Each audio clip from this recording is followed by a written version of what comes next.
आज मैं आप सभी को बहुत बड़ी अपडेट देने जा रहा हूँ बिहार अमीन की परीक्षा तिथि को लेकर। इसके परीक्षा कब लिए जाएंगे और शॉर्ट लिस्टेड लिस्ट जो जारी करना है उसी आधार पर आपका एग्ज़ाम होना है। इसका लिस्ट कब तक आएगा और ऑफिशियल नोटिस कब तक आएंगे, सब कुछ आपको इस वीडियो में जानने को मिलेंगे। मैं हूँ अविनाश कुमार।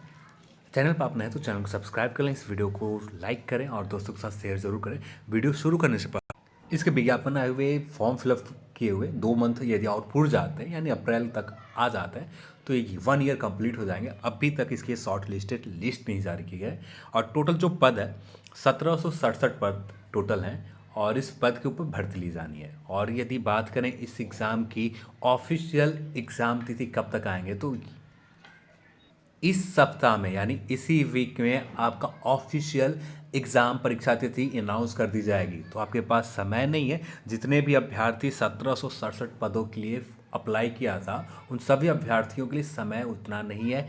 इसी मंथ में इसी वीक में आपका ऑफिशियल नोटिस जारी हो जाएंगे। जो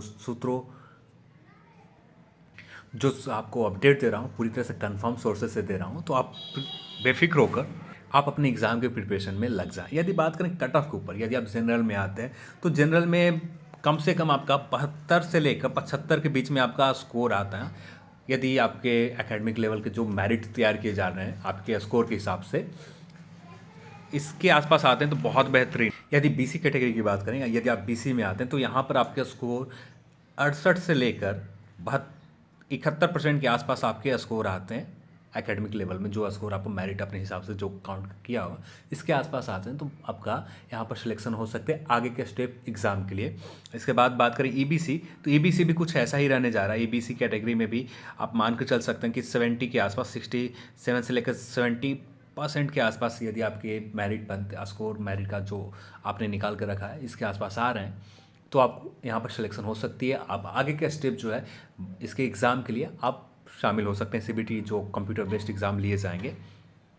यदि बात करें और कैटेगरी, यदि आप एससी कैटेगरी में आते हैं तो एससी के लगभग आप 65% से लेकर के आसपास यदि आपके स्कोर हैं। एसटी की बात करें तो 66% के आसपास यदि आपके स्कोर होते हैं जो एकेडमिक लेवल का स्कोर काउंट किया है आपने, तो यहाँ पर आपके सिलेक्शन हो सकते हैं इस एग्ज़ाम के आगे के कंप्यूटर बेस्ड एग्ज़ाम के लिए। टोटल पद जो है 1767 बहुत अच्छे खासे पद है।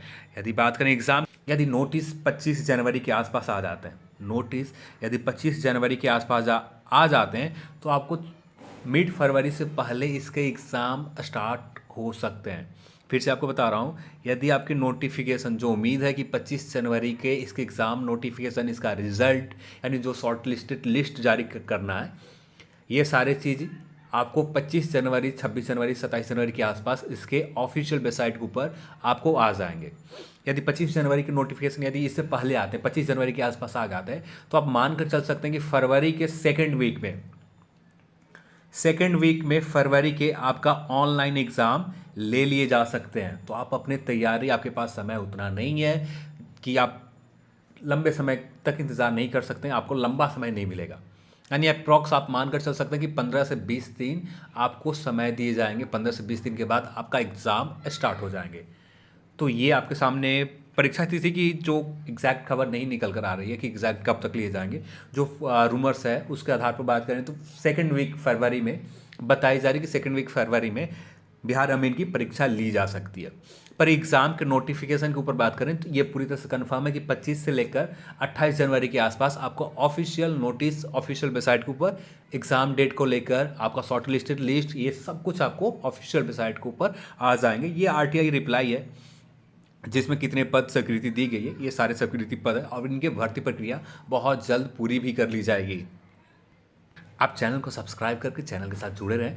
जैसे कुछ अपडेट और निकल कर आता वैसे ही मैं आप सभी के साथ शेयर करूंगा। अभी के लिए यही बहुत बड़ी अपडेट थी जो मैंने आप सभी को दिया। तो चलिए आज के इस वीडियो में इतना ही। इस वीडियो को देखने के लिए आप सभी को बहुत बहुत धन्यवाद। जय हिंद।